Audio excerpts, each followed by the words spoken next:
everybody, and welcome to Red Wings Rant, where tirades and impassioned pleas for your Detroit Red Wings finally have a home. We've got Matt. We've got Red Wings talk. We might have Mike later. I don't know what's going on. Mike said, I'm in a little while back, and then I showed up here. He's not here. I don't know what's going on. All right. Anyway, we had to go. 7:00. We gotta go, right? We don't have much to talk about either. So hopefully Mike gets here as quickly as humanly possible. Brian, hey guys. Well, one guy for sure. Hopefully just a little bit. I'm gonna keep an eye on my phone. I know Mike lost power earlier today, so we'll keep an eye and see what happens. But you know what? We should send him a text, right? I'm gonna say, did it work? In regards to the invite I sent, we'll see what happens. We'll keep an eye on it. Keep an eye on it. Just like you are probably all keeping an eye. Oh my God, there he is! Where does Pettersson? Bang! Pretty excited about this. Yeah, I found out I was too late to order a Patrick Kane special edition jersey, unless I wanted it extra small, or a youth husky. Oh, you try the youth husky. I think that's what I'm gonna do. How you guys doing? Oh, looks like Jim Johnson said it is Matt Comedy Hour. I think he said it's not the Matt Comedy Hour. Don't worry, it is not the Matt Comedy Hour. I was hoping you wouldn't notice that part. Okay. Yeah, that was Jim was thrilled that you made it, Mike, I think. He's very grateful. Hey, Randy, what's going on? Hey, hopefully we'll see some new TikTok fans trickling in, as we had we went I don't know, we didn't really go viral, but we had a little bit of a little popski this last week on TikTok. I was a little excited about it. So hopefully some folks have made their way over. But Mike, it's a terrible week to head on over because we don't have any hockey games to really talk about, because we don't want to talk about that Tampa Bay game. That didn't happen. Yeah, we'll just pretend that one didn't exist. Yeah, we got plenty. I mean, we've got plenty of other things to talk about, like 7-game win streaks. We got trade candidates right around the corner. And Jim Johnson letting us know our favorite 71-year-old, the captain of Red Wings Rant, is here. Thank you, Jim. Very excited. Oh, God. Man, Jim does not like me. Mr. Social Security himself. We'll be okay. We are getting some comments too about I threw in for our title. It's Red Wings trade buzz, targets before the Four Nations break. So yeah, I guess we can kind of tease that a little bit. We can pull down the standings for a sec there. Brian throwing out there, Tarasenko, Kopp, Gustafsson, Husso, all underperforming assets that need an old folks home, maybe just a new home, according to Elliot Friedman, and we'll get into that a little bit later on. I'm really excited to talk about that because it blows my mind that there's any kind of interest in him other than like his kids want him to come home, like Mark Henry style. Shout out to Decoy if he's out there. I mean, it's got to be like a hockey trade, right? Like Tarasenko's not working here. We'll go for a guy that could fill a hole we need filled, and he's not working there. So there's some names. The only trade that really makes sense at this juncture, based on Tarasenko's value, is Tarasenko and a second-round pick for Luka Doncic, because I don't know how any other trade really makes sense.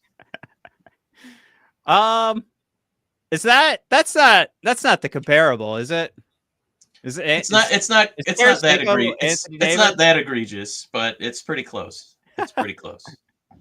Well, I mean, Tarasenko in his heyday, I mean, that was you wanted him on your team. Yeah, 40 goals. Yeah. Why not? You take that, no problem. But I think the argument would be Anthony Davis is probably in, like, especially at the height of his career, in the top 10. And can we confidently say Tarasenko had a good deal of time in the top 10 of all NHL players? Yeah. You think so? It's not a great comp. It's just that I can't believe anybody would want this guy. And Ketzel, welcome aboard, buddy. And Fitzus here asking if we played Tape to Tape on Steam. Crazy hockey game. Fitzu, I am just now learning that there's a game called Tape to Tape, so I'm going to check that out for sure. Dan B is going to keep an eye on the Griffins for us. Dan, keep us updated if anything fun happens. Ketzel's aboard. What's going on, dude? Dan B, I think the Rangers are stupid enough to take on Tarasenko's deal. Well, maybe. I mean, let's take a look, right? So we'll go. Whoops. Yeah, we'll just make Mike smaller. There we go. Let's take a look at the standings, okay? Let's do it. Red Wings right now, Mike, second wild card spot. We're at 62 points as we enter the Four Nations Faceoff break. 55 games played for us. The Senators, 56 games played, and they've got a point on us. So we've got them on points percentage. Mike, we've got points percentage over Columbus, Boston, who's played 2 more games than us and has 1 less point. And same amount of games for us and the Rangers. Rangers are 3 points back. Mike, the Rangers are also going to be short. Maybe the only true difference maker they could call out for this entire season, but Igor Shesterkin got hurt again. I don't know the full details on that, but that's one of those things where you're like, is it just, are we done? Like, is that it for the Rangers? Is there I don't know. We could look that up while we kind of everybody takes a peek at this. So the most recent one is 1 to 2 weeks with a quote upper body injury. So does 1 to 2 weeks include this 2 weeks off for? Yeah, I think they're saying that he's not going to be playing hockey for 2 weeks. I don't think it's the break plus 2 weeks. Okay. Well, then it's not really going to affect anything. So Rangers are right back in it. So never mind. But it is a season now where Shesterkin's going to be taking 2 injury breaks. So you do have to kind of take that into consideration. And this also has not been a Vezina year for Shesterkin. So I just think things are going against the Rangers right now. And what I did pull up was what's going on across the rest of the NHL. And for a good chunk of games here, we can look at every game since Todd Mclellan came aboard. So we are looking at this post Christmas Eve. And what I pulled this for was to see what we really are from are we overperforming or underperforming? And that's where you want to measure that at the PDO level. So I took the Red Wings, I took the whole NHL, measured points percentage since December 26th. And what's crazy, Mike, is how great the Capitals and the Jets have been all season. And we're still third place to them, despite our huge chunks of win streaks, our 2 different 7-game winning streaks. The Jets and the Capitals still have a better points percentage than us since December 26th. That's fine. But what I did want to call out, if you guys are watching on YouTube, you can see on the far right here is PDO. If you guys are listening on the podcast, the Red Wings, and again, you don't really want to rank PDO, but you do want to look at it from a perspective of who is above 1 and who is below 1. Because PDO is that shooting percentage plus your save percentage? It is. Yes. Okay. You got that 100% correct. And essentially what you're trying to do here is like, if you think of it this way, your shooting percentage and your save percentage, like all things equal, the puck bouncing your way or not bouncing your way, you just be at 100 because the law of averages would suggest every now and then the puck bounces your way and every now and then the puck doesn't bounce your way. Of course, what can come into play is actual skill on your shooting percentage. Are you actually able to rip it to the back of the net? And of course, another thing that comes into play is, can your goaltender stop a shot on net? But when you're looking at playoff teams across the NHL, you would like to assume, because of parity and because of what the NHL has built for so long based on salary caps, that they've spread out talent a good amount across the league. We know that's not entirely true, but if you're looking at all playoff teams, you think they're pretty close. So I think at this point, we can rightfully look at the PDO and try to measure, are the Wings overperforming? Should we expect a decline in their performance? A little regression, yeah. And right now, for all you YouTube, the viewers on YouTube, you already know the answer. for podcast listeners, Red Wings are below 1. They're at 0.986. If anything, Mike, they are underperforming at a level that is ranking right now third best in the league. Like, take a look at the Washington Capitals. Take a look at the Jets. PDO for the Capitals, 104%, or if you want to say 1.04. Winnipeg Jets, 1.03 or 103%. They certainly should expect a regression.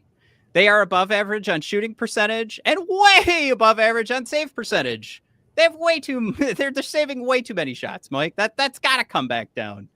But so basically, to boil it down, this is kind of a luck indicator stat. Yes, and we have not been particularly lucky. So at least if you want to feel a little bit better about what's going on, and if this is an indicator of what's in store for us the rest of the season, or if this is just some more new coach shine. If you want to look at the luck stat, it's below average. So if the luck gets better, maybe we could, I guess, basically it's even with luck that's not really on our side, we're performing really well. So I guess that's the main takeaway for this. Yeah, and it's something too where you're passing the eye test as well. Like when we watch these games, besides that Tampa one, or even in the Tampa one, we competed to a great level. It's just we couldn't stop the puck. We couldn't get enough pucks in the back of the net. I mean, Tampa is really good. We all know that. What were you going to say? Can I say Ketzel pointed out our shot percentage is ridiculously low. I think my main concern with this stat is that who's a good comp? If we're watching Colorado, it feels like every single possession of theirs in the offensive zone is going to be a goal. And I don't know if I have that same feeling quite yet for the Red Wings. So it almost feels like our shot percentage is right around where it should be. I'm just saying, we don't have, 4 scoring lines. We have kind of 2 scoring lines, right? And we've kind of peppered in a little bit here. It's like Soderblom and Casper have kind of had hot streaks. But do you think that shot percentage is going to get better? Or is that about where you expect the Red Wings? Well, if you take a look at like who's scoring right now too, like we were getting some pretty even representation up and down the lineup, at least not from like every game. Everybody's putting one in the back of the net, but kind of seemed like when one line was failing, another line could pick them up. Kind of similar to the Tigers and making it to the playoffs in 2024. But I don't want to go too deep into those comparisons because I really think there's 2 different things going on here. But I think it's the right guys are performing well. I think it's the Marco Kaspers are really blowing our minds here with the extra effort that goes in to keeping a possession when he's on the ice. We've seen some, similar things from Mr. Soderblom. Again, we're looking for like nice surprises because you know what? We saw most of this roster last year. So who can make the difference? I think to me, this has me leaning in that direction where it's like the conversation, as we already brought up, is spinning towards Tarasenko is a wasted space on this roster. And despite shots, the shooting percentage is not there. What are we at right now? Let's take a look. I'm like half talking out of my ass because we have looked at this before for Tarasenko. Maybe it's gone up and I'm just not aware. But yeah, okay. Vladimir Tarasenko, you bring him in to score goals. Mike, he's shooting 7.5%. That's it right there. That's a guy you take off this roster. Like just for the sake of like, let's level set on a knowledge base here, right? Moritz Seider is shooting 4.5%. I don't give 2 shits. I don't give a flying fuck. He's not on our team to score goals. Tarasenko has one job on this team. At least that's what I was sold, was that he was going to score goals. So I thought he was lockdown defender. Oh, wait. No. Right. I mean, we already knew the problems coming in. We're like, okay, the defense isn't great, but he'll make up for it. And he's not. And it doesn't mean that you replace Tarasenko and the shooting percentage goes up to 10%. No, but you can find a replacement player that's going to bring more to this team or who leans in a different direction and maybe can help that save percentage go up. Yeah. I don't know if there's anybody really blazing a trail on the Griffins right now. Because the argument's made is Danielson ready? And he just hasn't really put up a lot of points yet, but maybe it's just something about the quality of his line mates, so maybe getting him to Detroit could make a difference. But I think Dan B is making a bid for a comment of the episode when he says the return for Tarasenko, cap space. Yeah. Now that we know that he's not really going to be an asset anymore on the ice, boy, it'd be nice to not have to sit on that. Is it $4 or $5 million for next season? $4 million, I think. Yeah.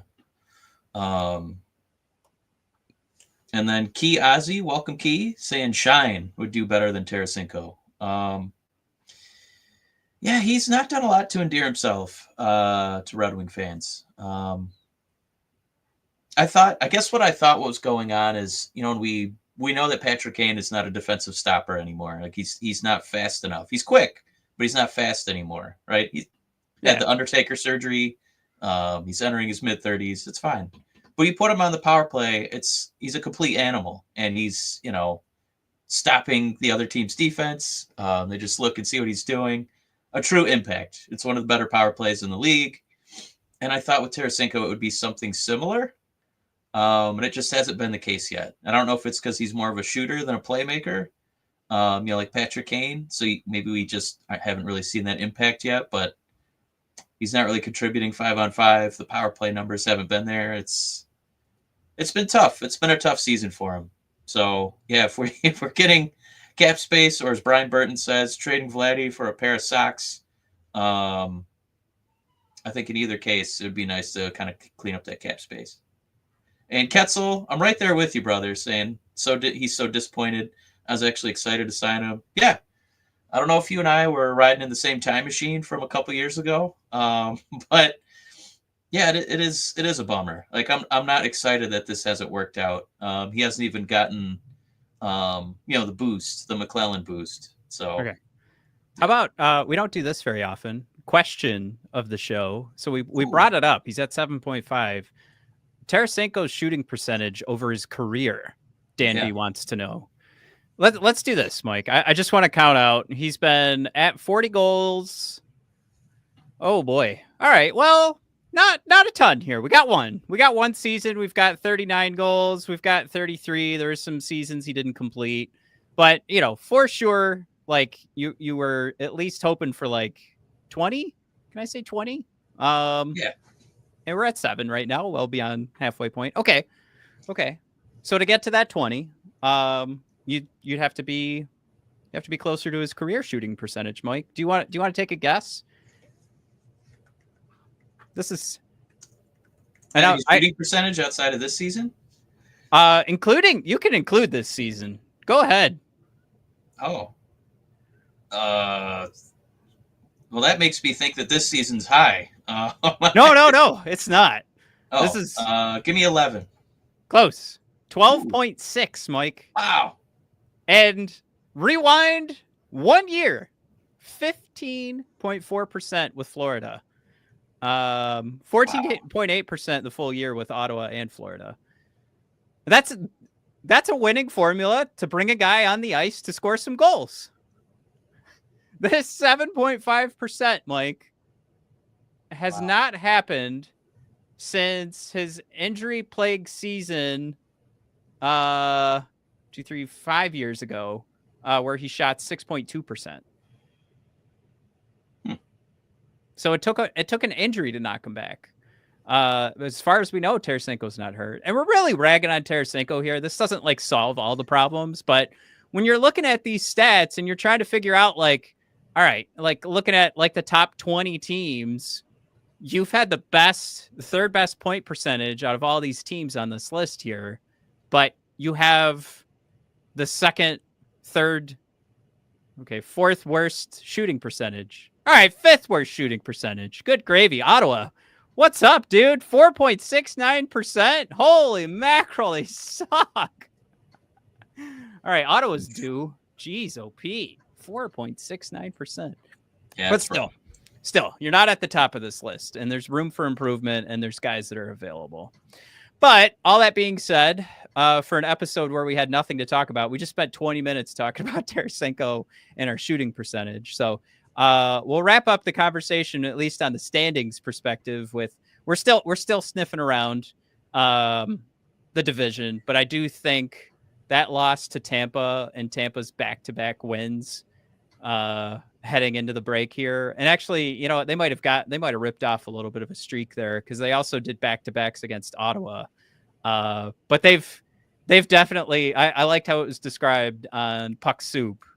They were like the old man who had to get out of bed and put their pants on because the kids wouldn't shut up. So it's like, all right, here I come. And Tampa just wiped the floor with Ottawa and Detroit. Like a 5 or 6 game stretch here. They were included in that. And Tampa's made some separation here. Can we mention, too, one of our favorite stats on this show is goal differential in our beloved Red Wings. Yes, they're clinging to a playoff spot, but they are still at a -11. Yeah. Sure, that includes a lot of, Derek Lalonde before the Derek Lalonde family worst Christmas ever. But just for comparison's sake, Dad, I guess we'll call him the Red Wings daddies, the Tampa Bay Lightning, at an incredible +44. We got quite a bit of ground to make up if we're going to catch that. So I think our best bet is to just try and lap Ottawa, who's at +2. That's kind of more of a peer. I don't think Tampa's a peer. I think that's an objectively better team. Yeah, and they're they are currently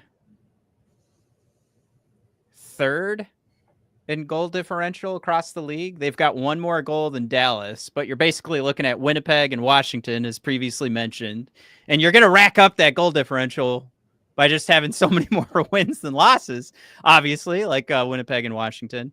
But you know what? That's also a testament to just like Tampa is a really great team. And they do have those pieces together that when they need the win, it's there, and they keep their losses close. So it definitely speaks volumes to whether or not we're going to crack that top 3. You're definitely, like, it looks like you probably got a better chance of hitting Toronto at the end of the day. I just this goes out to the captain, Jim Johnson. He just mentioned Washington Capitals were in the negative last year, and they did get swept to Ruski by the Rangers 4-0. So I'm just saying. I'm going to try. I'm not saying it like in your face. I just think it's a pretty good indicator of, the offense-defense combo. And we know the Red Wings still have some catching up to do. So that's why we're fingers crossed they'll be a little aggressive here in the next couple weeks. Shoot. All right, we got to do this because I got to do all strengths here to check this out. Because I'm looking at 5-on-5 play. We are still in the negative with Todd Mclellan. We are a -6. So let's take a look at all strengths here. So you said that's over what, the 15 games now? 15 games. You got it. Now, overall, all strengths, power play, penalty kill out there, +10. Pretty of course, good. that's what we're looking at. I mean, that's what, when you look at the league standings, that's what we're looking at. So think about like a full season with Todd McLellan. Well, I mean, I guess you'd have to extrapolate the points percentage too. So we would actually be 1st in the league right now. But you definitely possibly high point percentage. Yeah. But you'd absolutely leap over Toronto, like extrapolating this 15 game stretch. Oh, wait. No, it's 15 wins. It's 21 games. Man, Mike, that's a quarter. God damn. We have a quarter of the season. We've been racking up points at a .738 points percentage. I gotta do this too, because to be completely fair with what we talked about before, or what we just talked about with goals for and what we're looking at with the standings, what I didn't measure PDO at before was all strengths. I was just doing 5-on-5. And what it said was, again, we're at 0.98, so we have some room to actually do better 5-on-5. Mike, PDO, we're at 1.00. No problem. All strengths, 1.00. We are playing at the level you should expect us to play. All lucky bounces have gone both teams' way. If not a smidge in our direction, and that could come back, you would take a look at that points percentage and say, okay, take away one win. That's still pretty good points percentage, Mike. I just Ketzel putting in perspective too, saying 14 of our 28 wins came in those 20 Mclellan games. Holy mackerel, Ketzel. What a stat. Good pull, dude. I hope Lalonde's agent never sees that, because that's going to be a tough sell going forward. Good Lord. He learned a lot. You learn when you fail. That's all right. Also, there's a little shade coming in for Pettersson, thanks to Brian. Brian, I would say that as far as you thinking that Pettersson, we're talking about your boy, Matt, EP40, being a cancer, that's what Ottawa thought of DeBrincat, and now he's arguably our best player. So I think it's less about being a cancer, and now I think it's just more about being in a spot you're excited to be. He's top 4. I wouldn't say he's our best player. I mean, I'm being a little hyperbolic, but I just mean as far as like goal scoring, somebody we can count on. He's playing so well because he likes being here. So I think Pettersson would be the same thing. Maybe that's what we should do next week. Like, let's rank these guys. I mean, you would have to have the argument. Like, is it Lucas Raymond or is it Mort Seider? By looks? Just by looks. Who's the hottest on the team? All right, you know what? Alex Lyon? Yeah, give me the Lion. I mean, as boring as he's got a built-in nickname, Yeah, but don't you want a tall cup of cider? Drink it in, Mike. Come on. Gotta love the flowing locks. Also, Jared with a bid for joke of the episode, saying Derek Lalonde could join Matt Patricia at Ohio State. Thank you, Jared. Boy. Love that one. Jim thrown in there. Don't say that too loud about Pettersson. That is Matt's favorite. Well, guys, we'll look at it later. Anyway, I don't know. Obviously, I'd be happy to have it because, I don't know. He solves all of our 5-on-5 problems. But I got to say, this is the most fascinating topic of the season. I can't believe this guy has any trade smoke. It's stunning news to me. Stunning. Yeah, and this definitely has to be because Elliot made a comment on 32 Thoughts where he said there was a veteran forward who played a home game to end, or go into the Four Nations break. And I guess he said bye to all of his teammates because he knew for sure he was getting traded. He wasn't involved with Four Nations. And then he goes on, what is he on Sportsnet? Somebody tell me, I forget. Of course, I listen to 32 Thoughts. I have no idea who hosts that podcast, if it's Sportsnet. Yeah. I think it's Sportsnet. But he goes on Sportsnet and then he says, oh, by the way, here's a veteran forward that kind of matches that story. Vladimir Tarasenko. Again, we've already talked about it. It is at least, I think, our duty to say that it's not just us saying Tarasenko should be out the door, but it's Elliot Friedman reporting that he probably is headed out the door, and we've seen the last of Tarasenko potentially before Lucas Raymond and Dylan Larkin come back home. We know that Steve does like trading guys on breaks, even holiday breaks. Isn't that right? Enjoy that vacation, Tarasenko. Don't come back. Is that Steve just thinking of it logistically? Like, now you don't have to come back. Like, you're going to clean out your locker because you're taking a break. Now you don't have to bring it back. Problem solved. He's definitely modeled his management style from the movie Office Space. We like to fire people on a Friday. We don't want him here all week. So we're going to trade him the day after Christmas or the day after the nice holiday break with the Four Nations tournament. Good old Steve. All right. So what do we do here, Mike? Oh, I guess I gotta pull off our overlay we got here. Some trade targets here. Ooh, I see some defensemen. So this is basically who's that other doofus? Not Elliot Friedman, Frank Saravelli, and based off Daily Faceoff, and he updates his trade tracker. What's his countdown at? When was this posted? This was actually posted 3 days ago, his newest one. But he added Casey Mittelstadt and Seth Jones to the trade target board. Oh, excuse me. We'll take a look at that. Well, I guess we're going to, because it's right here on this first slide. But what I tried to pull were just like, okay, what could make sense?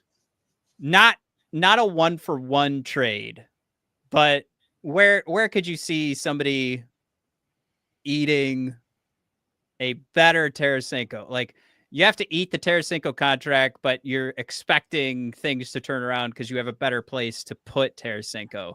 One of the things that Elliot kept pointing out was that there isn't a space for Tarasenko anymore, which, Mike, it'd be funny if there was a podcast that called that out before the season started. I don't know. This one. Yes. We'll check it out. Who did any podcasts call that out before the season started? What are we doing with? Okay. Anyway, let's go back to the tape. But we do have a bid for joke of the episode. Brian Burton reminding us that Friday is now Hawaiian shirt day. So yeah, go ahead and wear a Hawaiian shirt with your jeans. Yeah. Thank you, Brian. I do kind of like, now I know Brian just had a typo here, but a Hawaiian short. Can I throw in one last detour? Yeah. We have a company raffle that I won today. We do it every month, and usually it's, I don't know, like a gift card or something. I won a Roomba. I was like, oh, that's pretty cool. I have a Roomba now. But after I accepted the gift, they sent me an email that said, we know you were worried about this. Don't worry. Being a gift that's over $100, we'll take the taxes out of your next paycheck. So you're welcome. I'm getting taxed on my own gift, but yeah, go ahead. I also won a company raffle. I don't know if I should talk about it. Oh, they're going in order, I think. So they're both going at the K's. They're at the K's right now. Yeah. What I think happened was that they're so competitive, the two companies that we work for, that they found out that you won a raffle. So they were like, all right, we'll give the other. One of them works here, so give him. They're expecting me to post it on social too. So they also may have asked for me to bring it up on the podcast. So I don't know. I feel weird about it because I hope it's as nice as getting taxed for a Roomba. It was a little bit nicer. What was it? Was it a Roomba in Miami? What'd you get? Potentially. They gave me a vacation voucher. Woo-hoo-hoo! Well, you think that's fun. I don't have to vacuum anymore. Speaking of sucking, our defense sucks, so we're going to look at some defensemen, some trade candidates here. Man, these are the best and brightest the NHL has to offer. Am I right?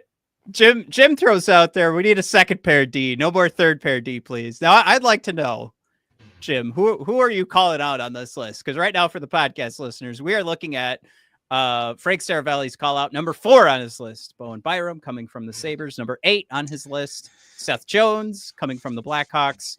And number 29 on his list, Keandre Miller from the Rangers. Before we really dive into these, I do want to note that I am on quite the hot streak in terms of calling out Patrick Kane, becomes a Red Wing. I called out Tarasenko, unfortunately became a Red Wing. I called out Axel Sandin-Pellikka, the short defenseman.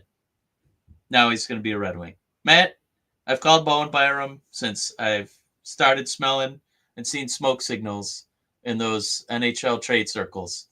Matt, is he going to be our target? Well, here's the thing, Mike. See, I don't like these cards. They don't look good.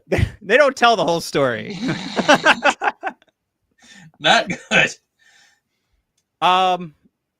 Now, one thing that we did talk about, Mike, was needing a higher shooting percentage. And my man, Bowen Byram, when he's on the ice, goals, finishing, and he's got top pair minutes. That competition, I mean, he definitely gets put out there to to make offense happen. He's not playing the best of the best. He's at a 68% for those of you listening to the podcast. Of course, what we pulled up is, we all know, the J Fresh player card, but what we're looking at is a 2% projected WAR percentage for Bowen Byram.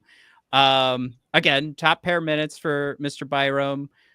Just a $3.9 million cap hit at a year, but I don't, that doesn't even matter to me now. I'm not even looking at cap right now. I'm looking at cap down the road, because everybody's going to get a huge pay raise because of the cap going up, because agents aren't stupid.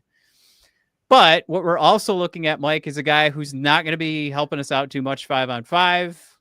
Special teams not great, but for whatever reason, puck hits the back of the net when he's on the ice. Is that enough for us right now? Do we chalk this up as just it's not working in Buffalo? I think if anybody enjoys buying low on somebody, it's Steve Yzerman. And this would be the ultimate buy low for a 23-year-old guy who was a pretty sexy prospect for Colorado, and Colorado kind of gave up. Now I feel like Buffalo's going to give up because they're not going to want to sign this guy to an extension. And if Steve's acquiring this guy, maybe not having to give up as much at the deadline, maybe not having to sign for as much this summer, I still think there's a little magic in there. I think there's still a little magic in Byram. So this is a guy, depending on the ask, which I don't think would be very much based on his numbers. I think you could pry him away for a package that would not make you freak out. Like, it's not going to be Axel. It shouldn't be first round picks. So, in fairness to Bowen Byram, you'd have to mention that this is about Buffalo not hating Bowen Byram. Obviously, they traded for him, but they already have $20 million invested in defense. And even with the cap going up, that's going to be a lot to keep invested. So it's one of those things where it doesn't make sense to have this guy who most of the NHL is interested in trading for. I think his agent will take advantage of that. I think if you wanted to keep Byram, you're gonna be giving him a pay raise over this $3.9 million. And how much more does Buffalo want to invest in a defense that right now isn't showing enough that they can get you into the playoffs? So it's definitely, I think Buffalo would be making the right call to try and bring in something else before they try and force Bowen Byram to work, especially with how low you are on the standings right now. It's not like they're close and they're sniffing. They suck. So big changes got to come. One thing for context, and I do like Ketzel's trade idea, Veleno in a third. I think it is going to be Veleno or Rasmussen getting the move over for a defenseman. But I do want to shout out Boomstick Saint. I like the Ash Campbell reference there. He just wanted to see the J Fresh for Cider when you get a second. And it will be markedly better than Byram's, I promise. Yeah, we'll pull that up here in a sec. But the captain of the show also mentioning, yes, Byram did play better with the Avs. It might, again, be something where you kind of play with better line mates, better defensive pairings. Your number's going to go up a little bit. And Buffalo not having a fantastic season. And Dan B reminding us, Byram not the only underperforming defenseman in Buffalo. Worth a shot to bring him in. Maybe package him with Cozens. Matt? That still feels like way too much money to be picking up gambles from Buffalo. Well, there's your Moritz Seider player card. What you could see, for sure, projected WAR percentage, he's right in the middle of the league over the 3-year span. If you guys take a look at that graph on the 24-25 year, you can clearly see Seider has propelled himself into the top 80% of the league. Rock bottom being a jumping off point there for Seider. Yeah, and you can't ignore either that the competition he faces, which is I just love that J Fresh has this represented on his player card. He is facing the toughest competition. There is no other defenseman you could see as 100% is his rating. There's no other defenseman who has a tougher assignment every night. And another thing here too, Moritz Seider's teammate is also marked a little bit lower than what you would have seen with Bowen Byram's card too. So it is there's some things coupled here that just like Moritz Seider's just moving in the right direction. That's your superstar defenseman to wrap your whole team around. Now, a guy who has a better projected WAR than Moritz Seider, Mike, is Seth Jones, who also faces very tough competition. And I don't know if this is who Jim Johnson was calling out, but surely Seth Jones and his cap hit of $9.5 million absolutely tanks your ability to be flexible going forward. That is Steve Yzerman's, well, it used to be his favorite word. I will say this. I think that number is remarkably easier to stomach with the cap going up. And if you can bring over Seth Jones and have Chicago eat a tiny bit of this thing, I think it becomes much easier to stomach going forward. I did the same. I played the same game with like the Erik Karlsson deal, Mike. And can we make that work with the Red Wings? I'm going to play the same game here with Seth Jones. These contracts that are as long as Seth Jones's contract is, which this one hurts a little bit more than Erik Karlsson's because you got 6 years here at 9.5. Okay, that's tough. Seth Jones did not deserve the 9.5. But maybe he deserves a little bit less in a cap that's going to be 15 million more in a couple of years. Because you're not bringing in a terrible defenseman, you're bringing in an overpaid defenseman. And a defenseman that like fixes, that phrasing. Thank you. A defenseman that fixes one of your key problems right now. Penalty kill. Ooh, yes, great call out. I was actually just thinking, like, we need some more right side defensemen, because as much as we love Axel, if you're expecting Axel to come over to the NHL next year and solve all your and have no problems. Oh, this is right. Matt's talking right to me. Yeah. Okay. Right. You're expecting him to solve all your problems, right? Yes, I am. Yeah. And so the risk you run here, Mike, is that you have a good defenseman who you're overpaying, who may eventually become your third pair defenseman because Axel is so good, right? That's your problem. That's a great problem. I would love that problem. I don't know if you can convince the rest of the Red Wings fan base that this is true, but I think you're looking at a player who's just overpaid. He's got a bad story attached to him, but he solves a lot of your problems for the Red Wings. He's just a huge cap hit. As Brian reminded us, all we like to do now is collect ex-Blackhawks. But still doing pretty good for a team that sucks. Like, still productive. Seth Jones not turning in terrible numbers. Picking up a, I don't know if I want to say one trick pony, but more of a specialist, because we kind of toyed with that Karlsson idea. And it's a guy who's only going to play offense defensively. And I think Seth, we'd be leaning more on his defense defensively. But yeah, if we could get any kind of salary retention, I think that would be awesome. That would be awesome. And with that cap going up too, I don't think we've harped on that enough. That's a huge deal maker, I'd say, that you should be more open to these kind of moves. I mean, contracts that look huge now and they won't in 2 years. Right, exactly. And it's the same. You're going to play the opposite game with Keandre Miller here and with Bowen Byram, because they're getting new contracts in the new world, right?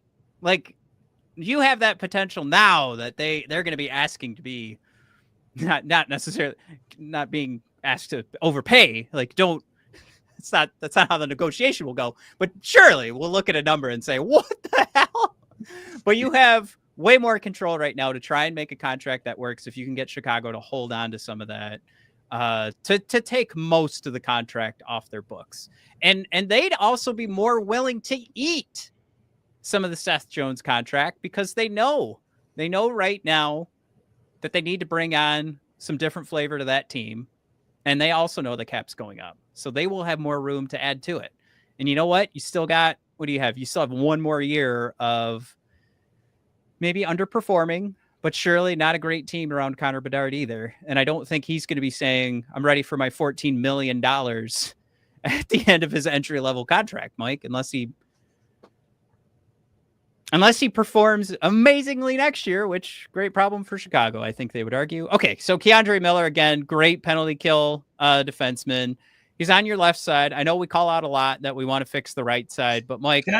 Before we do that, I did want to just throw out one more thing that I feel like the Red Wings get so focused on what they call affordable contracts. And it's guys who are like getting paid like $4 million, $4.5 million. I just also think it really makes trading so difficult. I think one of my things I like to compare, because they're both kind of ascending at the same time, is the way the Pistons have constructed their roster. And even if they don't have all-stars everywhere, they've constructed it in such a way that they have contracts of varying numbers. So it's easier to kind of bundle them together and get things you want.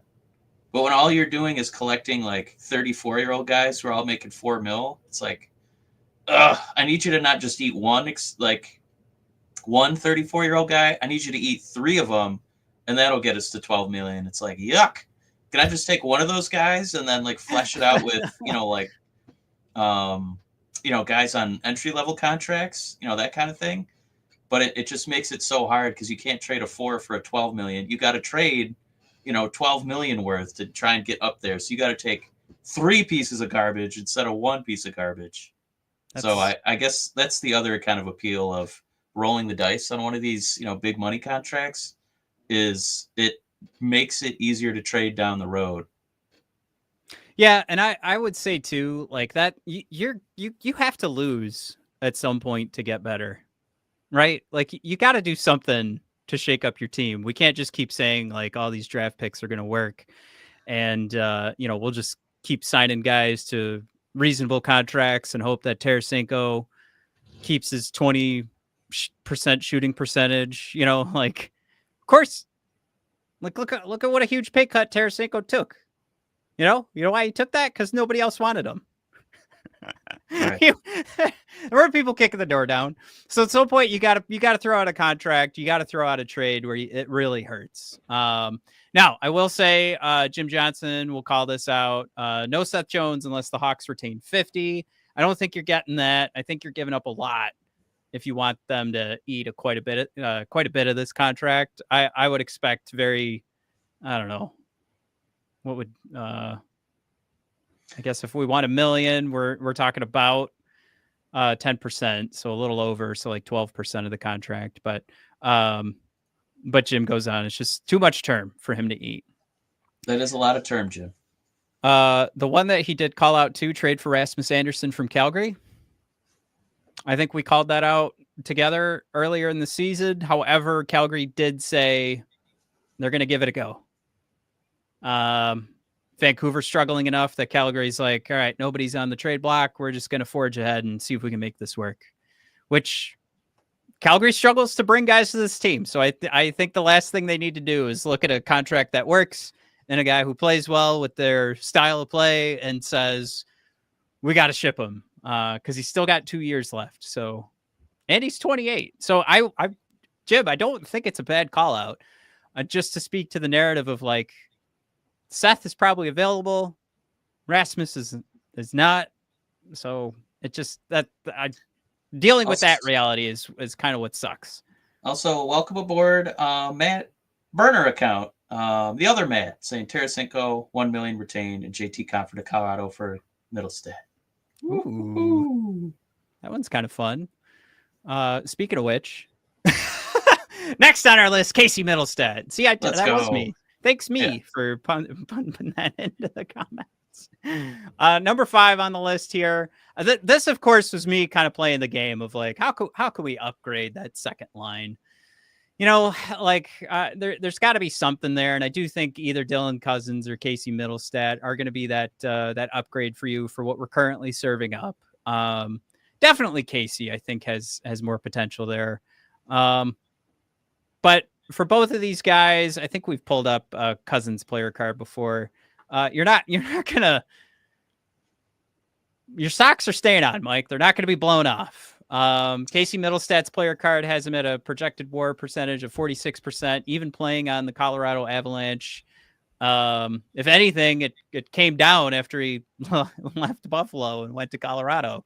As you can see here on his WAR percentile rank on the graph here, if you're listening to the podcast, 22, 23, not great, but maybe 70%, then dropped down to like 65% a year later. And now he's down to like 25%. Quite a dip. So that would be why Casey is available. He is still getting those second line minutes, an affordable contract, especially 5.8 at 3 years. Mike, you're talking the comparable contract here, JT Compher and Andrew Kopp. So I'm gonna pull this up while I'm talking here. But are you worried I that that's your a little? Are you worried that first Compher, his value is talk about buying low? A guy who got basically relegated to the fourth line. Even Kopp has somehow rediscovered himself. He's finally recovered from core surgery 3 years in here. And Mclellan has kind of figured out how to disperse him onto the ice in ways that he's, again, I can't stress enough. He's really rediscovered himself, and now he's a valuable member of the team. I don't know is this just moving the deck chairs around the Titanic, Mittelstadt for Kopp. Let me ask you this. We're going to play another little game. Okay. And this time I'm going to lead the witness. Okay. If you had to take a guess, like take a look at Casey Mittelstadt's little graph here for WAR percentile rank. Who for 24-25 has the highest WAR percentile rank this year? It's not Makar. I just figured you were getting me. Oh, between Mittelstadt, JT Compher, and Andrew Kopp. Sorry. Wow. Is it? Oh man, is it Mittelstadt? No. Oh. It's Andrew Kopp. Is it really? Yeah. How about that? Cool. Now over 3 years, he is certainly the worst, but just this season, he is right at 50%. I'm going to guess where that dot is. He's at like 49%. Mittelstadt, like we can see, is at like 26, maybe 27%. And then Compher is a low price. He's down around like 19%. So Compher's your big bag of turds. If anything, Compher actually turned in a pretty good 23-24. It was he was like 75%, 75th percentile. The one person who I can't remember who brought up the Compher trade, but there's one thing the NHL loves, and I mean this league wide, is getting the band back together. So if there's some way we can seduce Colorado into taking Compher back, that I don't think it's as far fetched as it might seem. Mike, I would have totally walked away from this conversation and just said, I don't think there's anything here. That is it. Especially with the struggles like Colorado has had all season, like they want to call back to what was going well a couple years ago. I think you are 100% correct. That is the type of thing that a team like Colorado would do to try and get things to start moving in the right direction. Because we're going to talk about a guy that Colorado traded earlier in the season that might be back on the trade block. So we'll talk about that in a second. We do have a trade offer here. David Baumgartner, welcome, bud. Says, I'll give you Kyrou and a $20 gift card to Little Caesars for Tarasenko back.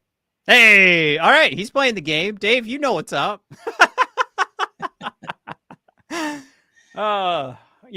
do want to try those bacon pizza cups. Little Caesars? Yeah, Eugene Levy's eyebrows went flying off during the Super Bowl. Actually, I have to confess, I did laugh at that commercial. I loved that commercial. I absolutely loved it. Okay, now the Dylan Cozens dilemma, if I may. The Dylan dilemma. Now Dylan Cozens he's out. Okay, let's do 4 centers: Andrew Kopp, JT Compher, Mittelstadt, and Cozens. Who has the worst WAR percentile rank this season? It's Dylan Cozens. He's going to dip, a little bit lower than JT Compher. However, you're leaning into the fact that he's 23. You're leaning into you've got a $7.1 million contract for 6 years on a 23-year-old who has scored. Was it 30 or 40? Sorry. So you're talking about a guy who can put the puck in the back of the net. Yeah. It's a risk. And that I would guess that if Buffalo and the Red Wings were at the point of taking a deal and it didn't go through, it would be because Detroit was asking for some salary retention and they couldn't come to an agreement on that. I think what we hear most often from Elliot Friedman is like, that's where that stuff breaks down. From the Friedmans, from the Saravellis, breaks down when they're trying to figure out a percentage that makes sense. So that season, 22-23, he had 81 games played, 31 goals was his career high. 31. There you Cozens. Go. Yeah. Certainly when we're taking a look at his graph for WAR percentile rank, probably when he touched that 75%.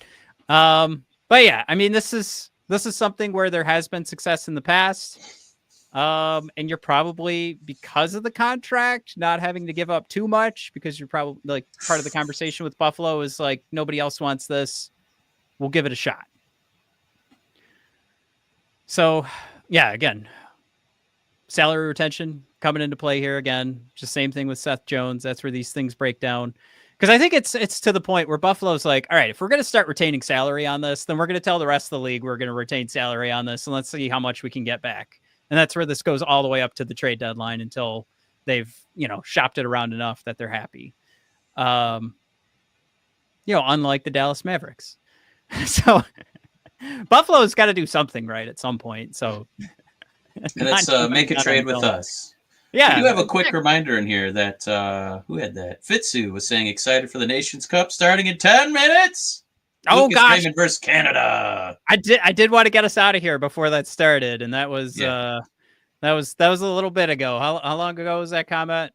Oh, it was only 2 minutes ago. Okay. Yeah, we're good. All right, so we got a couple minutes here, but we do have a couple more things I want to touch on for our trade buzz. But we've talked about Cozens in the past.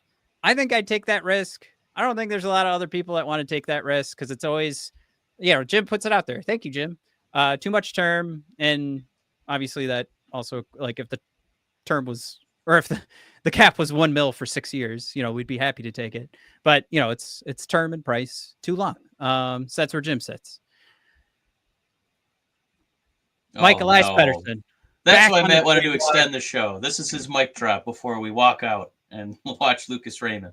Mike, can I interest you in some even strength offense, some even strength defense, a really good power play player, some finishing, some goals, some assists? Matt, we don't want to hear about you finishing to the idea of Elias Pettersson on the Red Wings. Nobody wants to hear about that. Matt, why would they even entertain an offer from the Red Wings? Look, this is what Saravelli puts out there. JT Miller traded. Patrick Alvin made it clear, no uncertain terms, that Pettersson needs to be better. Expectations have not been met. So there's no excuses left, and this is their last chance to drop this contract before it's all over. Now, I would say I've seen some rumors come out about what the story was with JT Miller. I don't really. You want to talk about a Luka Doncic trade? Here you go. I was going to say, I don't know if those stories really matter, but what matters is that there was a story, and your GM traded a guy because of you, and now you're still on this team, and now you're looked to like, this is it. This is your team. You've got to be Wayne Gretzky. I'm sorry. We made trades. We made trades so that you'd be happy. We traded a guy who's a 100-point player to make you happy. You've got to perform. And it's not to the level, as Alvin says, that he was expecting. So I would make the argument it's not enough at this point that they just traded JT Miller. Elias Pettersson needs off this team. He needs out of this nightmare. Bring him, Mike. Matt, you sound like the general manager of the Los Angeles Lakers, calling Dallas about Luka Doncic. Look, he's too chubby, man. Let me. He's getting a little chubby. Speaking of Matt getting a chubby, doing this EP40 talk. I will say, so two things that the NHL likes to do. right? We talked about getting the band back together. Yeah. They also really like getting guys who played in the same country or have the same country of origin all on one team. So part of the smoke of that Tarasenko trade is he might go to like Columbus because they have a couple Russian guys on their team, and so he might get to hang out with his countrymen. Lest we forget Mr. Pettersson coming from Sweden, and the Red Wings are dripping in Swedish players. I think it would be really cool to see Lucas and Pettersson, and you could spread out Dylan and have him playing with DeBrincat. I think we saw a lot of success with DeBrincat, Larkin, and Kane last year. I think it would be fun to get that band back together and have Mike, at least with some SHL experience. Back where's Casper from? Is he Austria? What is Casper again? Sorry. I should be a better Red Wings fan. He's a friendly ghost, I think is what you're looking for. And Carman. Welcome, Carman W. I really like that name. Hey, I got it right. He's from Innsbruck, Austria. All right, cool. Carmen's saying he's just about to send the same comment. Carbon, no to Pettersson. No. How dare you? But yeah, I think it just makes sense on so many different levels. And I also desperately want it for all the Carmens who say no to Pettersson, because I really do think we can't forget we're talking about humans here, man. Get him out of that Vancouver situation. Things will get better over here. How many times Think about DeBrincat. How many times did we see? Yeah, how many times have we seen Pettersson make his way on over to Michigan Stadium? And he's wearing like Wolverine stuff. Like, he likes hanging out in Michigan. This isn't his home, but he likes hanging out here. He's got some friends in Lucas. Come on, let's do it. Fire your guns. Let's go. Matt, all right. Before you have 30 seconds. Rantanen, Matt, come on. He's back, Mike. What is the EP40 trade that Vancouver says yes to? And if you throw in Axel, I'm going to strangle you. Look. Because I know it begins and ends with Axel. Okay? God damn it. That's why we bring in Seth Jones. The show we can't afford that. We're bringing Seth. We bring in 6 years of Seth Jones, 8 years of Elias Pettersson. Mike, I don't know why I don't have a job as a GM for an NHL franchise. Man, your cap management is blowing my mind. Do you have a trade, or do you need some time? I mean, I don't have anything off the top of my head, but if they're taking calls, I want to be part of those phone calls. But yeah, like, you don't want to hear it. It's got to hurt, Mike. I think, in mentioning Marco Casper, I think he's done well enough that he's probably going to have to be part of this trade. There was an article that said Vancouver would like Michael Rasmussen, but I don't think it's Michael Rasmussen on an Elias Pettersson-less Vancouver team. But I don't think they want that anyway. So you're talking about Nate Danielson or Marco Casper plus Axel. No. Okay, go ahead. Plus they kind of need a team this year to keep going out. So you got to give them something. Maybe DeBrincat. But I was going to say more or less just like they need another center, which, it's not going to get solved with DeBrincat. But I think you're talking about a combination of two of those things, right? You're talking about a Marco Casper, Nate Danielson, plus an Axel and or a DeBrincat. So you need something now, you need something later, and then you throw in a bunch of draft picks. Ouch. I'm sorry. Wow. But your team and all your problems are solved, ladies and gentlemen. Would you? Don't say no to good things because you guys are scared. Don't be scared, guys. Yeah, but we like the prospects that we've been reading articles about for the past 2 years. I'm done reading about our stupid prospects. I'm done. I'm done. We have some minor threat welcome saying they'd probably throw in Wallander before Axel. Yeah, they'd love to, but I think if they're trading Pettersson, they're going to ask for my beautiful baby boy. Hughes and EP40 for Danielson and all our seniors. Who says no? Vancouver, hello? Hello. That must be because they're in Canada. They don't have a connection. Hello.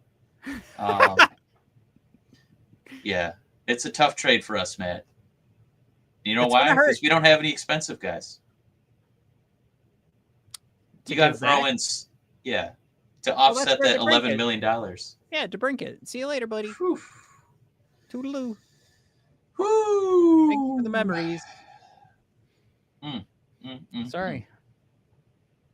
I'm sorry. But it'll work. Don't worry, guys. The other name that's left, and we'll wrap up the show. Mikko Rantanen back on the trade block. The rumors have started that Carolina's not as happy as they thought they'd be.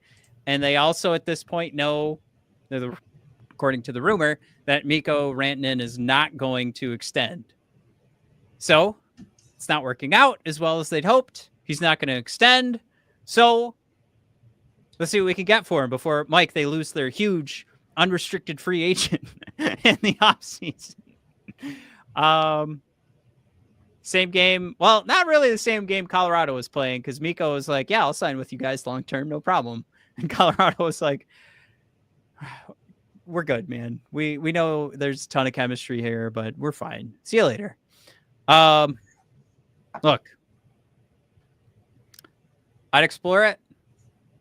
This is a big body. These are points that are earned with grit, right? Yeah. Even strength defense, according to the Jay Fresh card, it's not really there. All right. But we do need a guy who could put it in the back of the net. Why not? That shooting percentage, like we mentioned before, is the thing that's hurting us. Let's let it go. Let's do it. Let it rip is what I meant to say. Not let it go. That's Elsa. All right. Well, look, I'm not as high on this as I would be for Elias Pettersson, but I'd sniff around. Why not? All right, I think that's everything. But of course, Four Nations Faceoff is starting tonight. Mike, how many of these games do you think you're going to consume over the next week and a half here?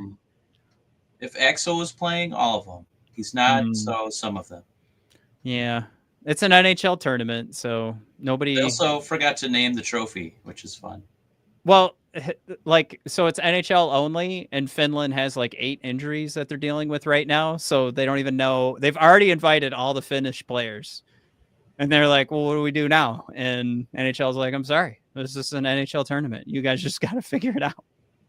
Fantastic. Yeah, good luck. No, great. As always, great planning by the NHL.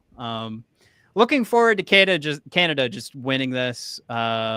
I don't know if you've seen the rosters. I know a lot of people are calling out before we get too into it, we are at an hour 8, and it's going to start any second now. All right. Well, I'm picking Canada to win this thing. Look at this. I'm picking Lucas insane.